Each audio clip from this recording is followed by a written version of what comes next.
Come along, children. Now we're going to have a little music. Yo, what is up, guys? Welcome back to First Cut. This is our coverage on the WGA and SAG strike. I'm here with RB3, and I think before we start everything off, the first thing, obviously, that we want to say is that we stand in complete solidarity with SAG and the WGA.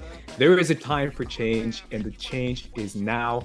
There is a time to try and topple and stand against these corrupt capitalist systems that are placed inside the industry of Hollywood that have been poisoning the system for far too long. And I feel like now is the time to stand in solidarity with the WGA and SAG. I'm here, obviously, as I said before, with RB3 to talk about it. RB3, the first thing I want to ask you is that now that SAG has officially joined the strike, more people are becoming aware. How are you feeling about the success of this actually taking place now that it's become a much more topical issue? Yeah, I mean, for one, like you said, it's good that we stand in solidarity with the writers and the SAG actors. It's time for change. And, we've seen a huge wave of labor movements happening throughout this country as of late, especially here in Los Angeles. There's hotel workers on strike, UPS workers on strike.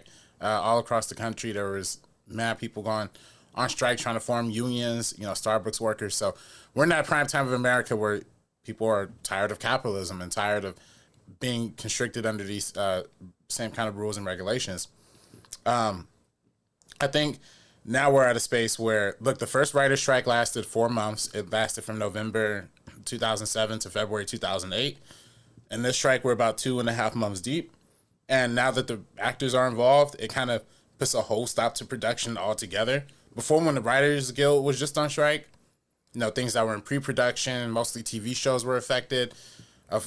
People talk about Loki was one of the affected shows. A lot of shows were affected, but now that the SAG is at strike, movies are affected. And when movies are affected, schedules are affected, deadlines are affected, quarter earnings are affected, and now it starts to escalate to a whole different level. I think it was still a huge failure on the side of the DGA to not vote for a strike in this moment, because now we're just, DGA's looking silly, right? Like now they stuck in their heels in the sand and got terrible streaming residuals and bad AI terms because they just wanted to get back to work, but now all the work shut down. So unless you're in reality TV, unless you're on like online media and stuff like that, you still get work here and there. But yeah, it's gonna be a rough winter. Some of the evil things that the studio executives have said so far are implying that they want it to be a rough winter, but it's going to be a rough winter for the studio executives too, because they're going to be losing money left and right. And so far, the summer box office has shown like movies aren't as strong as they used to be. Y'all gonna have to start making some tough choices. Yeah, absolutely. I feel like the pressure has been applied tenfold now that SAG has joined it. And obviously, it's because of a variety of reasons. Obviously, the first one is that there is a lot of people in SAG, a lot more than there is in the WGA. And also because of the obvious factor that actors are much more in front of the camera. They're professional speakers. They know what to do when it comes to promotion, and promoting this strike now is obviously their job. And I feel like that is applying the pressure in a different manner, in a much more PR manner, if that makes sense, where the studios are looking worse and worse and worse than when the WGA was on strike for 72 days, I believe, before SAG joined. In those 72 days, it was a little bit loud here and there, but for the most part, it stayed quiet until SAG joined the strike and officially combined their forces to stand up against these studios. And I really do want to make it clear, there's obviously so many numbers, statistics out there, but I feel the first thing we have to make clear is the fact that they're not making a livable wage. Actors and writers, the first thing they're looking for is a livable wage, a fair amount of payment when it comes to working inside the industry. And right now, when it comes to the prices going up of apartments, of rentals, of everything inside of Hollywood, the ability to drop and drop and drop these wages as low as possible and raise their own personal gains and their own personal incomes is the first thing you have to point out when discussing this topic, because I feel like that's the most important. And the ability for a writer to have a job just a regular ass job to pay rent without using 85% of their paycheck to pay that rent is the first thing that they're asking for. And obviously, the introduction of AI, the desire that these studios have and these executives have to try and replace as many workers as possible with AI, because that's essentially what their plan is, and to try and basically get rid of human touch and human detail and actual artistry and just make it all just one giant product created by a computer is a very, very real threat. And I feel like the more advanced that becomes, the more possible it becomes, especially with how stupid these executives can be. So I feel like that's the first thing we have to clarify. But I am hopeful that we will find a resolution now that SAG has joined the strike. How do you think the studios are feeling now that this pressure has been applied to them?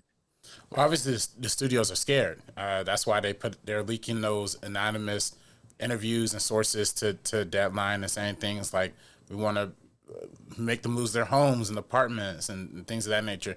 They're honestly scared. And when you look at the numbers, they should be scared. Streaming loses most studios hundreds of millions of dollars per quarter. Meanwhile, the theatrical releases have not been hitting as hard for a lot of these major studios, particularly for Disney, which just saw Indiana Jones is barely crawling past 300 million. His production budget was 300 million. Little Mermaid did okay, and then obviously made a lot of merchandising money. And Elementals did okay too. But again, these movies were not winners. These movies were not the billion-dollar expectation movies that these studios were banking on. Topple that with, you look deeper at the Disney numbers. Park attendance has been going down significantly this year. And there's pictures that have been floundering around online of like empty Disney parking, empty Disney World, Magic Kingdom in the middle of summer and like like in July. And a lot of these studios are losing money off streaming. Peacock is losing Universal a lot of money, and Fast X didn't do the thing. So again, these studios are scared. They're shaken. They know the creatives are running out of town. ChatGPT can't do everything, bro. I'm just telling you, it's not that smart. It's not that creative. There's those signs that go around the writers been saying AI doesn't have childhood trauma, and that's true. It's just not going to give you anything good or creative coming out of that.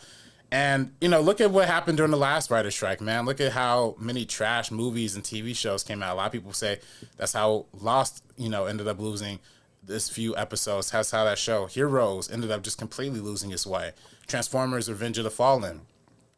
And right now, during this strike, we're in the middle of seeing big movies like Deadpool 3 was in the middle of production and had to shut down because of it. There's a few other big movies here. Hold up. I just had it. But going back to what you're saying about the writers, you're right. A lot of people think writers and actors are like super high paid and super paid and super up there. But according to I just saw a statistic today saying only 26% of writers, only 26% of actors qualify for the healthcare qualifications in SAG. Like, they don't even make enough money to get SAG. I think they make something like $30,000 or something a year, the average actor who's trying to be in SAG. There's not a lot of money. And in fact, if you look up the numbers on Google, just literally type in average actor wage, it comes down to it comes down to $27 an hour, which y'all think that's a lot, but in LA, that's nothing. Like, that's nothing. That's like, that's a job at Target, basically. Like, that's a assistant manager job at Target, maybe. And that's the average. And when you're talking about the average, you're talking about people at the top end of it, like the Scarlett Johanssons, the Rocks, the Tom Hankses. So imagine what the people at the bottom are making. Imagine how little residuals are getting to these people. And we saw with the woman, I forget her name, but who was on Orange is the New Black. She was showing the receipt of her residuals and how it was like pennies for Netflix's biggest like crown jewel show, the one that they bragged about having 150 million streams, at least per one episode. And the residuals that this woman's getting paid is in the pennies per episode. It's ridiculous, man. So, yeah, there definitely needs to be a big thing. But the studios know that, and they're scared. And the streaming bubble is about to pop. And I think Netflix is going to be the only ones that come on top. I think Apple might have a chance because Apple is just funded by a major corporation. Same thing as Amazon. But, yeah, I don't think Paramount Plus is making it out of this. I don't think Peacock is making it out of this. And I think rightfully so. I think, it's either streaming bubble pops and get fair residuals, another means, or, figure out another way to make money, because they're losing money either way. Yeah, man. I feel like we've been talking about this for years in a different manner. Obviously, we didn't know the strike was happening at this moment. But if we even take it back to 2018, 2019, I can pull up receipts. But my thoughts on Netflix during that time, bro. You remember that? I know you don't want to. You might pretend that you don't remember, but you remember that, right? I mean, yeah. Netflix don't give rights. Yeah, for sure. That's my thing. Netflix just doesn't care. Netflix never cared. Like, ever since they created their stuff, they're happy when they get awards and attention and shit. But I feel like they just don't care about the product that they make, to the point that they don't even market it, to the point that you can struggle when trying to find a Netflix movie that's supposedly being posted up and that's supposedly getting a lot of attention. It's a very creative film, but they've never really cared for it. And the fact now that the biggest thing for the writers, as well as the expediting of this work and the limitations of the payments that they're getting in that work. For example, being forced to work 3 weeks in order to write a show and being paid a flat rate for those 3 weeks is pretty abusive. And it's very much extreme when trying to create a show and when trying to develop a quality product that you want to place that's 8 episodes long on a Netflix streaming platform. So the ability to actually create a job environment and not some sort of weak gig work that is becoming what the writers are doing is something that's very significant. Also, just the ability, like you said, man, of getting fair pay. I also saw that 87%, like you said, I think it was 25 grand, to kind of go back on your statistics, is what I read. I think it was 25 grand is the vast majority make. Yeah. And that's basically poverty in LA. Like, my thing is, like, when you're in LA, that's the other thing that you have to take in mind, where you don't want to make a system where people are working 2 to 3 jobs and working as an actor or as a writer. And that's fine and fair if you want to claim that this is the way it is. But after a while, when these prices start to go up and when it gets impossible to live out in this city, that is when it becomes too far. And then on top of that, the fact that they're allocating more and more of their funds to themselves is another thing that's just way too extreme. When you see how much these billionaires are making. Yeah, they give themselves raises every year, regardless of, they're like, oh, the economy sucks, we are losing money, but I gave myself a $15 million bonus. It's like, what? You can't do that, man. You just can't claim poverty and then give yourself a $15 million bonus, which is what a lot of what these people are making. Yeah, and I think that's, and again, it's a trying sign of just the post-capitalist state that we live in, how there is that expectation that you had to work, to the bone to even live here, or to live anywhere. But I think what the studios can start prioritizing, at least immediately, is figuring out, like, for one, residuals. How can, that's how a lot of these older stars have ended up making a lot of their money to begin with. And, especially talking about old school actors like Fran Drescher. Shout out to Fran Drescher. I didn't know she was so woke. Giving her, like, I don't know if you saw that speech she was giving, like.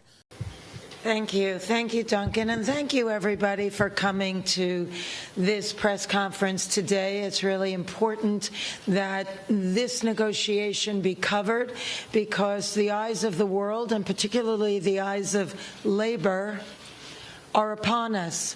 What happens here is important, because what's happening to us is happening across all fields of labor, by means of when employers make Wall Street and greed their priority, and they forget about the essential contributors that make the machine run.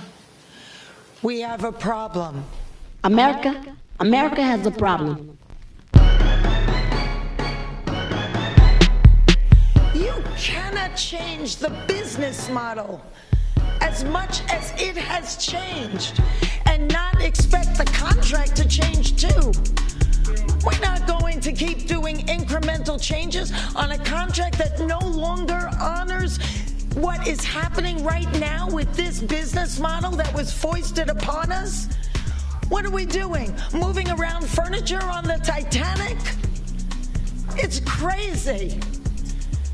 So the jig is up, AMPTP. We stand tall. You have to wake up and smell the coffee. We are labor and we stand tall and we demand respect and to be honored for our contribution. You share the wealth because you cannot exist without us. Thank you.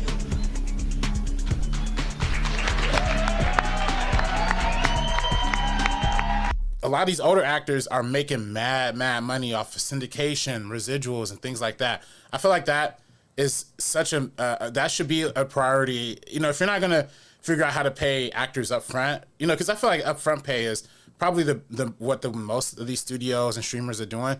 But residuals are really the sustainable way to keep a living wage in this industry afloat. So, and for writers as well. And I think there's news of like Disney re-airing Mrs. Marvel from Disney Plus and putting that on ABC during strike, which is like, for one, I think that's dirty because y'all didn't promote that show to begin with enough when it was on Disney Plus. Out of all the shows. Right. That's the one you're going to put that. But then, two, are y'all still going to just give that Disney Plus deal? Are y'all going to give them TV residuals when they air on ABC now? Or is it going to be the same old janky streamer residuals? And those are just things we don't know. And those are things that should become more apparent to us. Because it hurts aspiring writers and it hurts aspiring actors who want to come to this industry and want to come to Hollywood and do things when there's literally not enough room. I'm from LA. I'm from Compton. There's barely enough room and enough money for me to even feel like I could live here. So it's becoming insane. I mean, obviously, like you said, living in LA, you know, because you see it firsthand and you see the prices of these places go up and you see how difficult it is to even survive out here. And that's why when it comes to basic shit, which is a livable wage, and when I mean livable in this city that we are currently placed in, that is when it becomes pretty simple. And also the idea of what streaming does is such a tech company thing to do. And it's not an actual production company or studio thing to do, which is try and hide as much as your numbers as possible, pay everyone a flat rate, don't inspire basically any kind of incentive to try and even create a good show. Whereas if they did say, hey, we're going to show you the numbers and you're going to get paid residuals, so make sure you guys make a fun, good show, because if people really like it and enjoy it and come back to the platform for this, then you will get paid more. But instead, they're all being paid the exact same, and they're all making pretty much the same amount of quality and being shortened as far as how much time they have to do it. So there is a way that streaming does this where they hide their numbers in order to keep up this facade of, oh, we're the struggling streaming platform. And it's like, you guys are making so much from investors, especially Netflix, which makes billions from these investors. And you could follow the stock and you could see how much they make. And it's a lot of money. And then they claim, oh man, sorry, bro, but you're going to get paid $300. That's it. That's all we can give you. So it's too much. What I will say though is, you know, I think that is part and partial for the traditional studio system too, as well though. Like the studios will also find ways to hide the ball and hide the money and not pay out residuals and do shady accounting. There's everybody talks about how in Forrest Gump made like $800 million worldwide, and somehow Tom Hanks and the author had to take him to court because they said it wasn't profitable. You know, Harry Potter and there's a whole, in college they gave us a whole accounting spreadsheet of one of Harry Potter movies, and they made like $800 million, $850. They still said it wasn't profitable. So the studios will find and figure out those tricks too. But at least those numbers are public though. At least you can see them. That's what I think. My thing is like with Netflix numbers, they can just make it up, and they just be like 20 million people watch the show or 4 million people watch the show, and they create their own system of what a watch even means.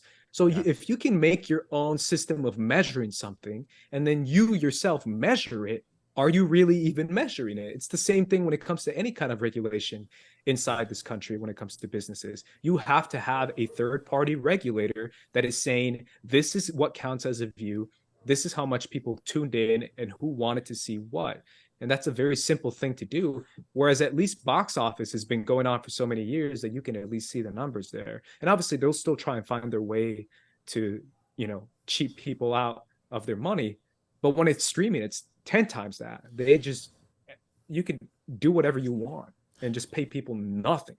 Yeah. And I really do hope that as part of these writers and actors negotiations, they find a way to lock in terms to not allow streamers just to outright delete movies or shows anymore, because that's super annoying, super trash. At least, I'm not trying to kick for Netflix, but at least Netflix hasn't started doing that yet. They might, by the time this video comes out or like later on down the line. Probably. But they haven't done that yet. But Disney, for one, it was Zaslav and Warner's and Max that was doing that to begin with Batgirl before the movie even came out and all these other big things. And then, of course, Disney started doing it. Paramount Plus started doing it. There's Peacock is now raising the prices. I don't know if Peacock is going to fold to that level either. I like Peacock a lot. So, I don't like any streamers because we support and strike. But, if I was if I was a consumer, Peacock's be all right. But Netflix and don't delete content. They should have in their contracts. They should make this a big turning point. As strong as AI and as strong as all these other things, keep the content there. Hardworking people put their hearts, their sweat, their tears into making these shows, good or bad. I don't care how bad the Grease, Pink's Lady show was. I don't care if it was, they have to CGI one of the actors' faces on top of that one shot. I don't care. It still deserves a chance to be watched and still deserves an audience. I think Roger Ebert said, or Richard, I don't know who said it, but every film deserves its day in court. But if you're taking that day in court away from us, if you're just outright deleting movies, we're going back to the old 1910s era of Hollywood when they're just throwing film reels in the fire and just letting it burn. That's not the way we should be going in Hollywood. That's terrible. Yeah, and obviously this is what they're doing right now. I'll close off with my final thoughts when it comes to the end game of this whole thing, because I do feel like there's this entire idea of what level people should care who are way, way outside of this. So in case anyone's watching that are on that level as far as probably being well, I don't really care about any of this or any of these workers. I just want to see movies and have fun. And that's totally fine, but I feel like you should know exactly what's at stake. And I feel like what's at stake is a lot more severe than I think a lot of people are talking about. Maybe some people are talking about it, but people don't want to get too scare tacticy. But I'll do that. I'll play that role right now. And I'll say that what's at stake is actual art.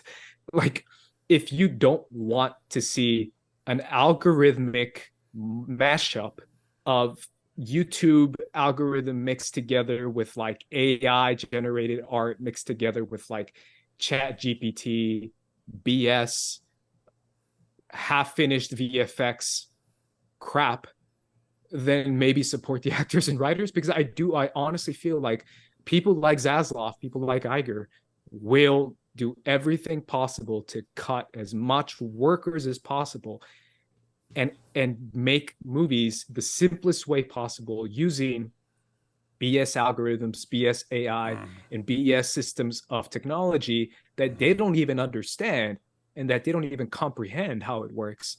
And it's going to be the absolute worst thing ever and the complete destruction of the industry, if I'm being honest. Yeah. And those are my final thoughts. No, you're not wrong. Your final thoughts. Yeah, no, you're not wrong. Everything you said is round of money. I mean, we got to stand out there. Listen, I'm antisocial and I don't like being around people, so you're not going to catch me on a picking line out there.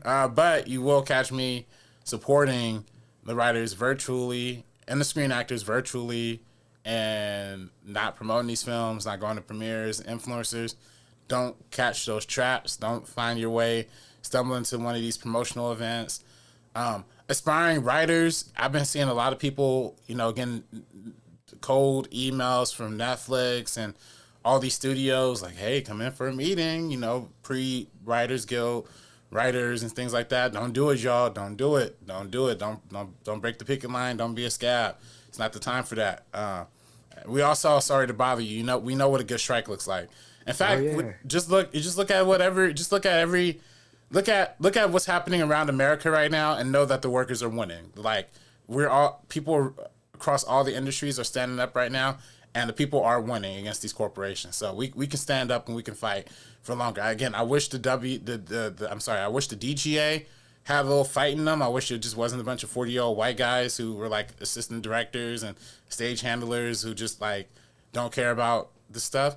They should have, and we should have gotten better deals, but whatever. Next time. Yeah. Unfortunately, that's the case, and we're obviously going to keep covering this strike throughout First Cut. We're also going to be talking about other stuff throughout the channel as well.